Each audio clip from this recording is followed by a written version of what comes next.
ayan guys, iimbitahan kayo ng ilan sa mga officer ng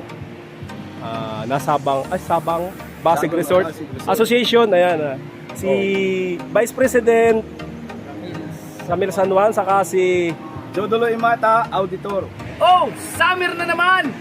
Tag-init ang panahon. Kung gusto niyo ng malamig na tubig, nayan sa Sabang Abasig.